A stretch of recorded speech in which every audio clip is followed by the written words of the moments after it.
I've learned a lot, and I thought it would be worth sharing with you guys. Those of you who watched my live stream yesterday kind of know what's going on. I got water in my basement. I'm going to turn a couple of these really loud fans off so you guys can hear me better.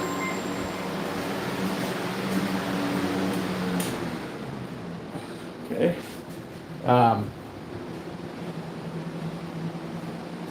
a lot has happened since yesterday. I've made a lot of hard decisions.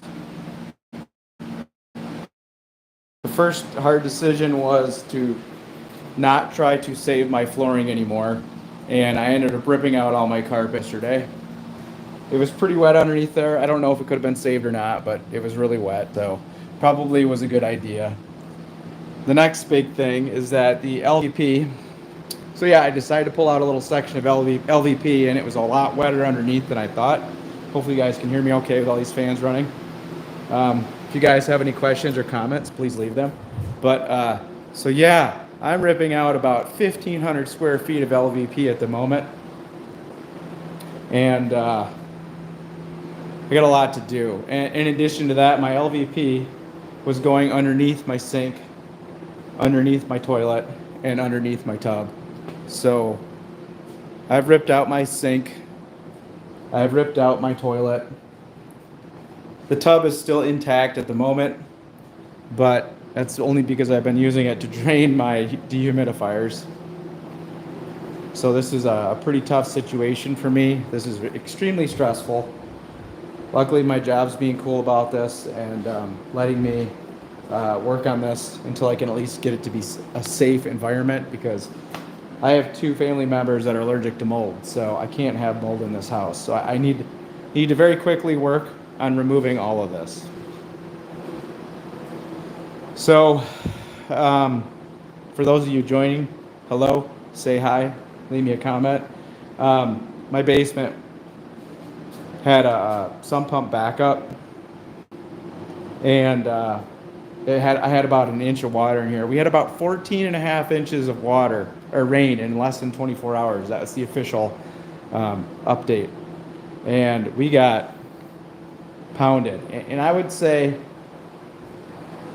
even though this really sucks, I didn't get it as bad as some people, and I do want to thank my Wayne dual sump pump for that. You guys may or may not have seen my video where I installed my Wayne dual sump pump, but I think that thing probably saved me at least 4 or 5 inches of water, because my neighbor across the street had 7 inches of water in his basement. So I don't really know what to do, because I've never done this before. Never had to deal with it. I tried taking every precaution possible so I never would have to deal with this. But that's all you can do, and then the rest is sort of out of your hands. And so I called my insurance company. I started a claim.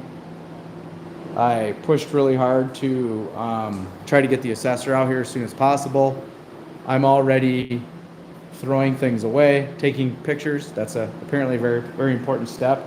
If you see any damage, take pictures or hold on to the things until your assessor can see them. I am also talking with flooring companies. At this point, I mean, I'm 46. My body doesn't really feel up to doing this again, because I did all of this at one point before, but that was like 6 years ago when I was young and 40. And it hurts. This really hurts. It hurts mentally. It hurts my brain from a stress standpoint. Hurts financially. Hurts my body physically. So this is really, really a hard thing for me, and I've already had a lot going on in my life, and this just seems like a really big kick in the sack. So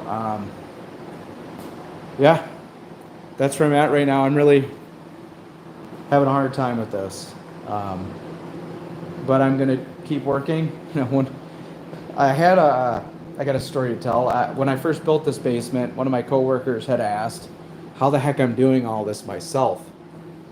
And I actually had to think about it for a second, because sometimes I can't believe all the things I can do myself. And I told him that I'm doing it one board at a time. It's one nail at a time, one board at a time. When you have a task that seems impossible because of the size of it, all you can do is just do things one board at a time. And sometimes that's the way you need to put it into perspective. And in this case, when I get exhausted, I take a break, maybe do some other things that I can do that are not physical.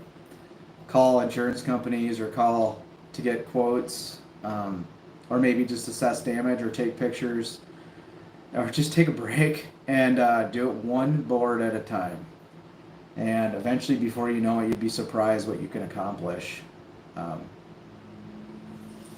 It's a lot. And that's the only way to handle something that seems like it's impossible, is just one board at a time. And do what you can, and when you get fully exhausted, take a break.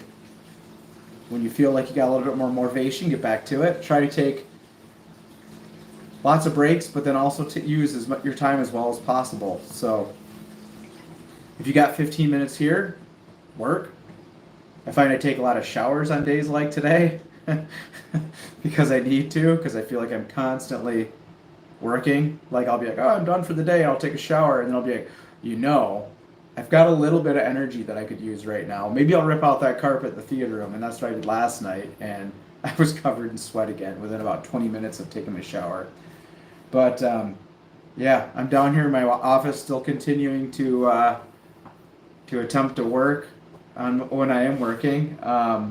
Right now, yeah, I need to get this flooring out before I can get back to my normal job so that my house is safe. And then after that, the rush is not as great as it is right now.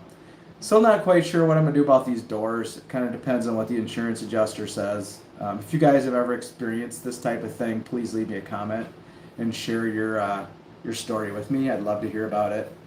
And if you guys have any tips about how you handled it, things that worked well for you, please share those as well, because I'm excited to hear that. I'm going to be doing a lot of live streams during this process because it's almost like therapy for me to just talk to you guys about the crap that I'm going through. Sometimes it's nice to hear that you guys are going through some similar things. Not that I wish bad on anybody, but I think it's good just to reach out to each other when times are tough and things suck. I mean, this is like a national emergency. It really should be if it's not. Like, I haven't heard anything from FEMA, but like they did not predict 14 and a half inches of rain. They predicted like, I think 1.5 inches of rain. So that forecast was a touch off. And I don't know what I would have done if I would have known how much rain was coming, but I certainly wouldn't have just went to sleep. I probably would have stayed up all night, sleeping next to my sump pump maybe. And then if I got wet, I'd wake up and fire up my vacuum cleaner and I don't know, start pumping water. I don't think I'd keep up with it, but I sure as hell would have tried. Maybe I could have stacked up some sandbags around it or something. I don't know. I think I could have done something. And it's so hard to even think about the fact that I didn't do anything and I couldn't do anything. So I'm feeling a little bit helpless at the moment. But in times where I feel helpless, the only thing I can really do is just remove one more board. So just keep going one board at a time. So my current task, I removed all the baseboards yesterday too. That was something I didn't expect to do. I thought I could get by with just removing the quarter round. And as I started removing, I removed one piece of baseboard that obviously was wet. And once I removed that, I was like, oh God, yeah. Like almost all of this has to be soaking wet. So I decided it was just better to remove all of it.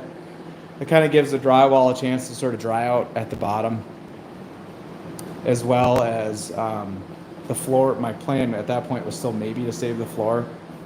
So that also gives the flooring a chance to sort of dry around the edges. But I mean, it's shocking how fast it's drying once I remove that flooring though and open up the concrete and let it breathe. The concrete underneath the carpet was very wet. The carpet itself had gotten pretty dry, but I don't know that that carpet ever would have been fully dry. It was pretty wet. So that was probably a good move. Anyway, so yeah, those of you that are watching, thanks for joining me. Lowell, how you doing? Yeah, leave me a comment.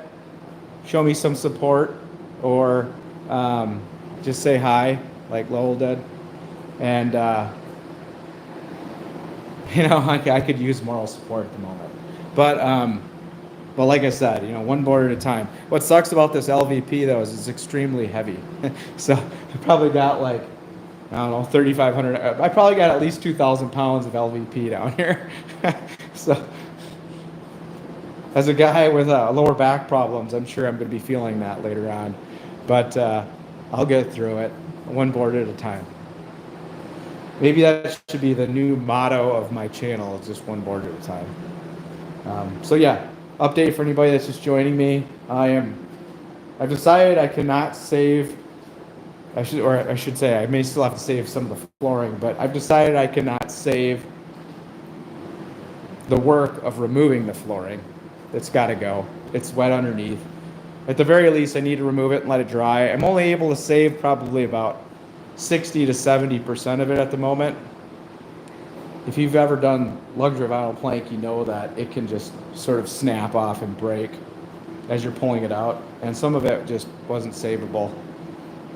But some of it was, a lot of it is. So if I do have to reuse this flooring, then I'll be able to save myself a couple $1,000s at least. So hopefully I don't.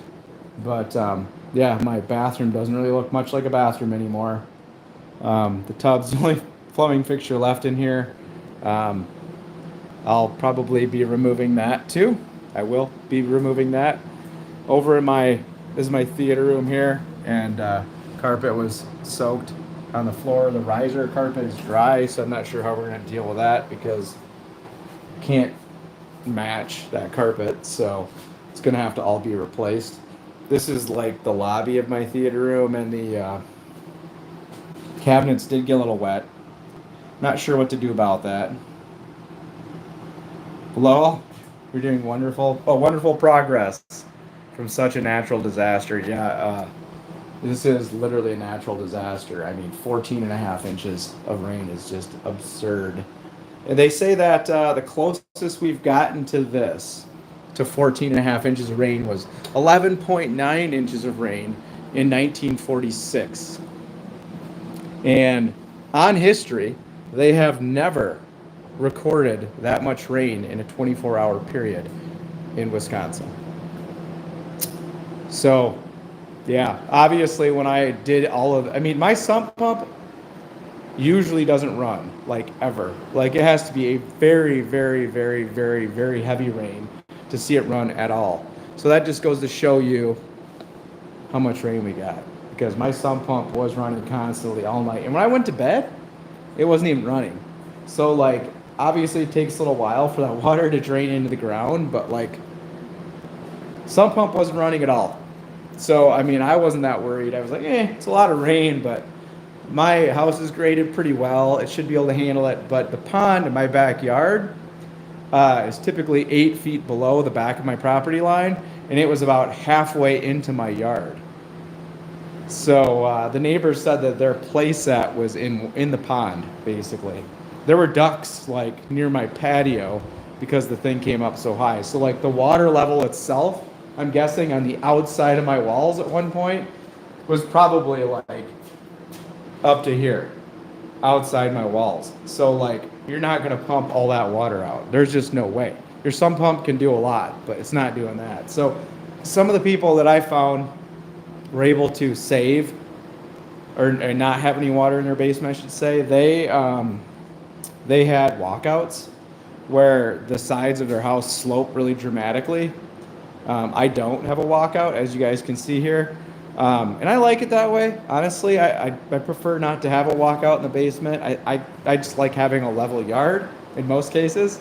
But in this case, maybe the level yard wasn't so great. But my yard is pretty level. It does slope pretty good in the back, so usually I'm all right. But in this case, I was not all right. And the water damage was a lot worse than I thought, frankly. It didn't appear to be that bad at first. I was like, oh no, I got to suck up all this water. I'll be okay though. But no, I mean, the carpet would have been moldy. Even if I could have gotten the carpet dry, this area along the edge right here needed to dry. So like I had to pull the baseboards off to let all that dry properly so I wouldn't have mold. For those of you joining, my wife and son have extreme mold allergies. My son gets asthma related mold allergies and his throat closes up. So I can't have that. I've got to make sure that this is safe for my family. But for those of you joining, if you're just joining now, please leave me a comment and say hi. Give me some moral support. Give me maybe some motivational quotes or something to keep me going, because unfortunately, this is about the only type of thing you're going to be seeing from me, I think, for a little bit, is updates on this, because this is by far the most important thing right now. I may pop a short or two up, mostly related to this. I did have a lot of things in the works. I was going to maybe build a beginner's workbench. I have a couple of videos lined up, but this is taking top priority right now. I do have an idea that I'd like to do. I'm going to be traveling home to my parents' house in a couple of weeks, and my dad has an interesting shop, and I thought maybe you guys would like to get a shop tour of my dad's shop, kind of where it all began. When I was a kid, and I was about 14 years old, I started working on my first car in that garage, and those are some of my fondest memories. My first car was a 79 Trans Am, and it had a blown engine, it had fire damage, and it was just essentially garbage, and I paid like $500 for it. And I spent the next year and a half fixing it up so I could drive it, and I did it in my dad's garage. But if you guys are interested, let me know. I think that could be a fun shop tour. He is not an organized man, and he has a lot of stuff, but he's a great guy, and I just have really fond memories of that. I remember my family does not have money, so like I remember like the tools and stuff that my dad had, like kind of hilarious, but I mean they get the job done.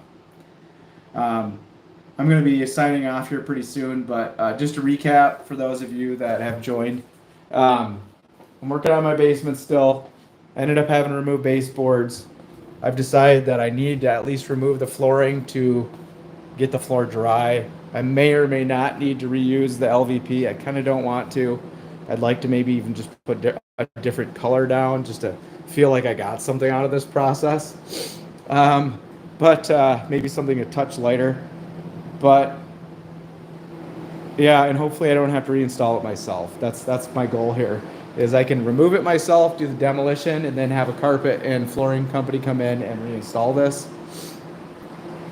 But yeah, I mean, that's what insurance is for. If you're going to file a claim, why bust your back trying to install all this again yourself? It's like I say, it's about 1,500 square feet of LVP, so it's a lot of work.